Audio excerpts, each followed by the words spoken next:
Doctor P K Gopan, ചില സംഘടനകളെ മാറ്റുമ്പോൾ കഴിഞ്ഞ ദിവസം PS പ്രശാന്ത് എല്ലാ സംഘടനകളെയും ക്ഷണിക്കും എന്ന് പറയുന്നുണ്ടായിരുന്നു. അതിന് പിന്നാലെ പാർട്ടി സെക്രട്ടറി പറയുകയാണ് അവിടെ വർഗീയവാദികളെ വിളിക്കില്ല എന്നുള്ളത്. അപ്പോൾ അഡ്വക്കേറ്റ് ശങ്കുട്ടിദാസ് ചോദിക്കുകയാണ്, പാർട്ടി സെക്രട്ടറിക്ക് ഇതിൽ എന്താണ് കാര്യം? ഇത് സർക്കാർ, ദേവസ്വം ബോർഡ്, ദേവസ്വം വകുപ്പ് ഒക്കെ ചേർന്ന് നടത്തുന്ന ഒരു പരിപാടിയാണ് എങ്കിൽ ശരി, ഇതിലെവിടെയും ഒഫീഷ്യലായ ഒരു പൊസിഷനിലും ഇല്ലാത്ത ഒരാൾ പാർട്ടി സെക്രട്ടറി പറയുകയാണ് അവിടെ ഇന്ന ആളുകളെ ക്ഷണിക്കും, ഇന്ന ആളുകളെ ക്ഷണിക്കില്ല എന്ന്. അപ്പോൾ ഇത് പാർട്ടി നടത്തുന്ന പരിപാടിയാണോ? ഇതിലെന്താണ് റോൾ? അപ്പോൾ രാഷ്ട്രീയമായിട്ടാണ് പറയുന്നത് എങ്കിൽ രാഷ്ട്രീയമായിട്ടാണോ ആളുകളെ പരിപാടിക്ക് ക്ഷണിക്കുകയും ക്ഷണിക്കാതിരിക്കുകയും ഈ ആഗോള സംഗമം നടത്തുകയും ചെയ്യുന്നത് എന്നൊരു ചോദ്യം സ്വാഭാവികമാണല്ലോ.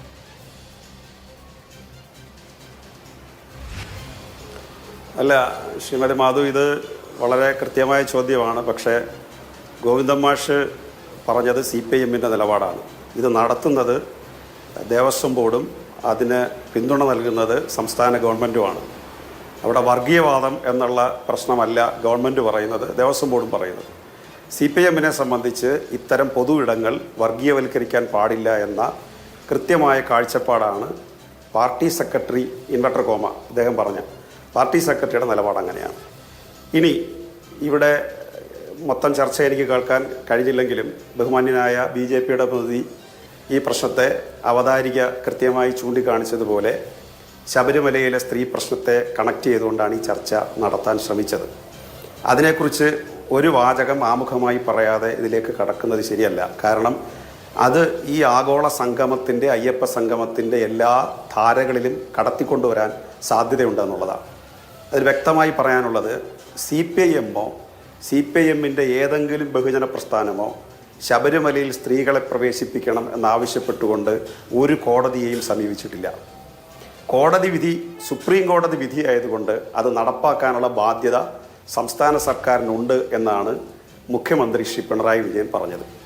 അത് RSSൻ്റെ പ്രതിനിധി നിഷേധിച്ചില്ല, കോൺഗ്രസ് നേതൃത്വം നിഷേധിച്ചില്ല. കൃത്യമായി BJPയുടെ പ്രതിയെ എനിക്ക് അന്നത്തെ ജന്മഭൂമി പത്രം ചൂണ്ടിക്കാണിക്കാൻ കഴിയും. ജന്മഭൂമി പത്രം അത് ആവേശത്തോടു കൂടി സ്വീകരിക്കുകയാണ് ചെയ്തത്. അതിനുശേഷം പന്തളത്ത് നടന്ന അയ്യപ്പ സംഗമത്തിൽ, അല്ലെങ്കിൽ നമ്മുടെ വനിതകൾ ഉൾപ്പെടെ നടത്തിയിട്ടുള്ള ഇടപെടലിൻ്റെ ഭാഗമായി വഴി മാറിപ്പോവുകയായിരുന്നു. അങ്ങനെ വഴി മാറിപ്പോയപ്പോൾ CPIM നിന്നെടുത്ത് നിൽക്കുകയും മറ്റുള്ളവർ നിന്നെടുത്ത് നിന്ന് ചുവട് മാറ്റുകയും ചെയ്തു.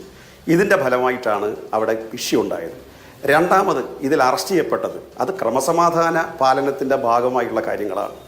മൂന്നാമത്തെ കാര്യം, ഇപ്പോൾ എന്തുകൊണ്ട് അയ്യപ്പ സംഗമം നടത്തുന്നു എന്നുള്ളത്.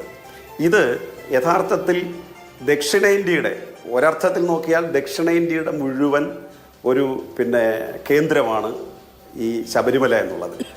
നമ്മുടെ ദ്രാവിഡ ഭാഷ സംസാരിക്കുന്ന മഹാഭൂരിപക്ഷം ആളുകൾക്ക് ആരാധനയിൽ മുൻതൂക്കം കിട്ടുന്ന ഒരു സ്ഥലമാണത്. അപ്പോൾ അവിടെ ദേവസ്വം ബോർഡ് എന്നുള്ളത് ഒരു ഭരണഘടനാ സ്ഥാപനമാണ്. ഇവിടെ ഒരു ചോദ്യം വന്നു, പിണറായി വിജയൻ വിശ്വാസിയാണോ? അത് ശ്രീ രാജീവ് ചന്ദ്രശേഖർ ചോദിച്ചിട്ട് അദ്ദേഹം തന്നെ തിരിച്ച് പോക്കറ്റിലിട്ടൊരു കാര്യമാണ്. കാരണം പിണറായി വിജയന് ദൃഢപ്രതിജ്ഞ ചെയ്ത് മുഖ്യമന്ത്രിയാകാനുള്ള അവകാശം കൊടുത്തിട്ടുള്ള ഒരു നാടാണ് ഇന്ത്യൻ ഭരണഘടന. ആ ഭരണഘടന പ്രകാരമാണ് ദേവസ്വം ബോർഡ് രൂപീകരിക്കപ്പെട്ടത്. ആ ദേവസ്വം ബോർഡിൻ്റെ നിയന്ത്രണം ഭരണഘടന കൈകാര്യം ചെയ്യുന്ന കോടതിയുടെ പടിവാതിക്കലുമാണ്. അപ്പോൾ ഈ ദേവസ്വം ബോർഡ് കൈകാര്യം ചെയ്യുന്നവർക്ക് അവർ വിശ്വാസിയായിരിക്കണം. അത് ഞങ്ങൾ അതിൽ ഊന്നൽ കൊടുക്കാറുണ്ട്. കാരണം ദേവസ്വം ബോർഡ് പ്രസിഡന്റുമാർ പൊതുവെ ക്ഷേത്ര വിശ്വാസം കൈകാര്യം ചെയ്യുന്നവരുടെ കൂട്ടത്തിൽപ്പെട്ടവരെയാണ് പൊതുവെ നിയമിക്കാറുള്ളതും. ആ ദേവസ്വം ബോർഡ് അംഗങ്ങൾ ക്ഷേത്രാചാരങ്ങൾ സംരക്ഷിക്കുന്നവരെയും ആ വിശ്വാസത്തിന് ഊന്നൽ കൊടുക്കുന്നവരെയാണ് പൊതുവെ നിശ്ചയിക്കാറുള്ളത്. അപ്പോൾ അതിൻ്റെ ഭാഗമായി ഭരണഘടനാ ഉത്തരവാദിത്വം നിർവഹിക്കുന്നത്. അതുകൊണ്ട് അവിടെ ഞങ്ങൾ ഓരോരുത്തരും വിശ്വാസികളാണ് എന്നതിന്റെ അടിസ്ഥാനത്തിൽ അത് കൈകാര്യം ചെയ്യാൻ പോകാമെന്ന് പറയുന്നത് രാഷ്ട്രീയമായി അതിനെ സമീപിക്കല. രാഷ്ട്രീയ സമീപനം എടുക്കുന്നത് നമ്മളല്ല. വിശദീകരിക്കുന്നത് ശരി. പക്ഷേ അങ്ങ് തുടക്കത്തിൽ ഒരു കാര്യം പറഞ്ഞപ്പോൾ ആദ്യത്തെ രണ്ടാമത്തെ വരിയിൽ ഞാൻ ഇടപെടേണ്ടതില്ല എന്ന് വിചാരിച്ച് അങ്ങ് പൂർത്തിയാക്കട്ടെ എന്ന് ഞാൻ കരുതിയതാണ്. അങ്ങ് പറഞ്ഞു അവിടെ വർഗീയവാദികളെ ക്ഷണിക്കേണ്ടതില്ല എന്നുള്ളത് പാർട്ടി തീരുമാനമാണ്, അല്ലെങ്കിൽ പാർട്ടിയുടെ അഭിപ്രായമാണ് എന്നുള്ളത് അങ്ങ് പറഞ്ഞു. ഇപ്പോൾ വർഗീയവാദികൾ എന്ന് കൃത്യമായി വിശദീകരിച്ച് ഇന്ന ആളുകൾ വർഗീയവാദികൾ എന്ന് പറഞ്ഞിട്ടില്ല. അതവിടെ നിൽക്കട്ടെ, അത് രാഷ്ട്രീയമായി ഓരോ പാർട്ടിക്ക് എടുക്കാൻ കഴിയുന്ന കാഴ്ചപ്പാടും തീരുമാനവും ഒക്കെയാണ്. പക്ഷെ അവിടെ വിളിക്കില്ല എന്ന് പറയുന്നിടത്ത്, അല്ലെങ്കിൽ അങ്ങനെയുള്ളവർ വരേണ്ട സ്ഥലമല്ല എന്ന് പറയുന്നത് പോലെയല്ല, വിളിക്കില്ല എന്ന് പറയുമ്പോൾ അതിന് ഭരണപരമായ അധികാരം കൈയാളുന്നതിൻ്റെ പ്രകടമാകുന്നുണ്ട്. ആ ഭരണപരമായ അധികാരം കൈയാളുന്ന ഒരിടത്ത് പാർട്ടി സെക്രട്ടറി അല്ല അങ്ങനെ തീർപ്പ് പറയേണ്ടത് എന്നുള്ളത് കൊണ്ടാണ് ആ ചോദ്യം ഉണ്ടായത്. അപ്പൊ പാർട്ടി സെക്രട്ടറി ആണോ തീരുമാനിക്കുന്നത്? പാർട്ടി നടത്തുന്നതാണോ? പാർട്ടി നടത്തുന്നതാണെങ്കിൽ ഇത് രാഷ്ട്രീയമായ പരിപാടിയല്ലേ? അതുകൊണ്ടല്ലേ ഇലക്ഷൻ സ്റ്റണ്ട് എന്ന് ചോദിക്കുന്നത്? ചോദ്യം ക്ലിയർ. അത് ഞാൻ അതിൻ്റെ അർത്ഥം പറഞ്ഞു. വാച്യാർത്ഥവും വ്യംഗ്യാർത്ഥവും ധ്വന്യാർത്ഥവും ഒക്കെ വാക്കുകൾക്കുണ്ട്. ഗോവിന്ദൻ മാഷ് ആഗ്രഹിക്കുന്നത് ഇതൊരു എല്ലാ വിഭാഗം ജനങ്ങളും വരുന്ന ഒരു സ്ഥലത്ത് അവിടെ അതിനെ കമ്മ്യൂണലൈസ് ചെയ്ത് പോകാൻ പാടില്ല എന്നുള്ള ആശയമാണ് അദ്ദേഹം അവതരിപ്പിച്ചത്. വിളിക്കേണ്ടത് ആരെയാണ്, ആരെയൊക്കെ ക്ഷണിക്കണമെന്നുള്ളത് ഗവൺമെൻറ്റാണ്. ഉദാഹരണത്തിന് കേന്ദ്രമന്ത്രിമാരെ ക്ഷണിക്കുന്നുണ്ട്, അവിടെ മറ്റ് പ്രദേശങ്ങളിലെ ഭരണാധികാരികളെ ക്ഷണിക്കുന്നുണ്ട്, ഒരുപാട് സംഘടനകളെ ക്ഷണിക്കുന്നുണ്ട്. ആ സംഘടനകളുടെയൊക്കെ പ്രാതിനിധ്യം വെച്ചുകൊണ്ടാണ് നമ്മൾ ഈ ചർച്ച ഗൗരവമായിട്ട് എടുക്കുന്നത് തന്നെ. അതുകൊണ്ട് അതിൻ്റെ വാച്യാർത്ഥമല്ല എടുക്കേണ്ടത്, ഗോവിന്ദൻ മാഷ് ഉദ്ദേശിച്ചതിൻ്റെ വ്യംഗ്യാർത്ഥമാണ് എടുക്കേണ്ടത്.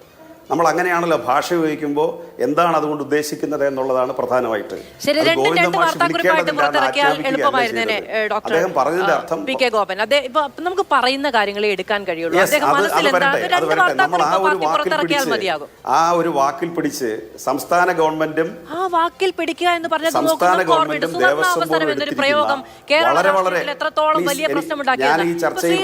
പിന്നീട് പറയുകയാണ് ഞാൻ ഉദ്ദേശിച്ചതിന്റെ വ്യംഗ്യാർത്ഥമായിരുന്നു എന്ന് പറഞ്ഞാൽ നിങ്ങൾ സമ്മതിച്ചു തരൂ? ഇല്ല, ശബരിമല വിഷയമൊക്കെ വലിയ തോതിൽ കേരള രാഷ്ട്രീയത്തിൽ ചർച്ച ചെയ്യപ്പെടുന്ന വിഷയമാണ്, കേരളത്തിൽ ചർച്ച ചെയ്യപ്പെടുന്ന വിഷയമാണെന്ന് തിരിച്ചറിയാൻ കഴിയാത്തത്ര പ്രശ്നങ്ങളൊന്നുമില്ല, അല്ലെങ്കിൽ അത്ര രാഷ്ട്രീയം അറിയാത്ത അല്ലല്ല. ഈ ചർച്ചയിൽ എല്ലാവർക്കും സംസാരിക്കാനുള്ള സമയമുണ്ട്. അങ്ങ് ഞാൻ പറഞ്ഞല്ലോ, അങ്ങയുടെ ആദ്യത്തെ 2 വരിയിൽ ഇടപെടേണ്ടതില്ല എന്ന് തീരുമാനിച്ചാണ് അങ്ങ് ഏറെക്കുറെ സംസാരിച്ച് പൂർത്തിയാകുന്നവരെ ഞാൻ കാത്തിരിക്കുകയും പിന്നീട് ഉപചോദ്യങ്ങൾ ചോദിക്കുകയും ചെയ്തത്. അതല്ല, ഇതിനകത്ത് മറ്റ് പാനലിസ്റ്റുകളെല്ലാം വ്യക്തമായി കാര്യങ്ങൾ അവരുടെ വീക്ഷണം അവതരിപ്പിച്ചു. ഞാൻ ലേറ്റായിട്ടാണ് എൻട്രി ചെയ്തത്, അത് എൻ്റെ പ്രശ്നമല്ല, പോട്ടെ. പക്ഷേ ഞാൻ അത് പൂർത്തീകരിച്ചിട്ട് ഇടപെട്ടാൽ പോരെ? ഗോവിന്ദൻ മാഷ് പറഞ്ഞതിൻ്റെ വാക്കിനെ പിടിച്ചുകൊണ്ട് ഈ ചർച്ച വഴിതിരിച്ചു വിടണോ? ഗോവിന്ദൻ മാഷ് വളരെ പരിണതപ്രജ്ഞനായ കേരള രാഷ്ട്രീയത്തിലെ ഏറ്റവും വലിയ പാർട്ടിയുടെ സംസ്ഥാന സെക്രട്ടറിയാണ്. അദ്ദേഹത്തിൽ നിങ്ങൾക്ക് വിശദീകരണം തേടാം. അദ്ദേഹം ഉദ്ദേശിച്ച ഇൻറ്റൻഷൻ ഞാൻ വളരെ കൃത്യമാക്കി. ഒരു മേഖലയിലും വർഗീയവാദികളുടെ സാന്നിധ്യം ഉണ്ടാകാൻ പാടില്ല എന്ന് ആഗ്രഹിക്കുന്ന ഒരു പ്രസ്ഥാനത്തെ നയിക്കുന്ന ആളാണ് അദ്ദേഹം. അത് അവിടെ ക്ലോസ് ചെയ്യും. അവിടുത്തെ വിഷയം എന്താണ്? ആഗോള അയ്യപ്പ സംഗമം സംഘടിപ്പിക്കുമ്പോൾ ഗവൺമെൻറ്റിന് ഇതിനകത്ത് ദുഷ്ടലാക്ക എന്ന രൂപത്തിൽ ഇവിടെ ചർച്ച വന്നു. അതിനെ അഡ്രസ്സ് ചെയ്യേണ്ടതായിട്ടുണ്ട്. അത് അഡ്രസ്സ് ചെയ്യാൻ ഭഗവതി അനുവദിക്കണം എന്നെ.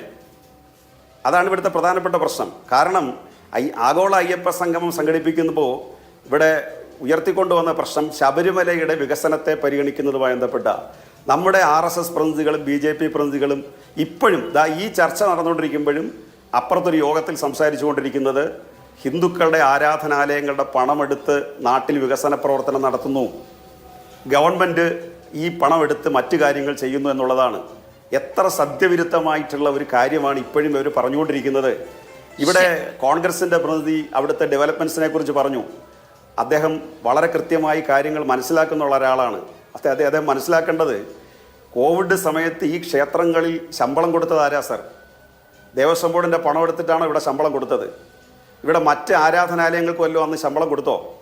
ദേവസ്വം ബോർഡ് സർക്കാരിൻ്റെ നിയന്ത്രണത്തിലുള്ള സ്ഥാപനമായതുകൊണ്ട്, ദേവസ്വം ബോർഡ് സംസ്ഥാന ഗവൺമെൻറ്റിന് ഭരണഘടനാപരമായി ഉത്തരവാദിത്തമുള്ള സ്ഥാപനമായതുകൊണ്ട് 700ഓളം കോടി രൂപയാണ് ദേവസ്വം ബോർഡ് ജീവനക്കാർക്ക് സർക്കാരിന്റെ ഖജനാവിൽ നിന്ന് ശമ്പളമായി കൊടുക്കുന്നത്.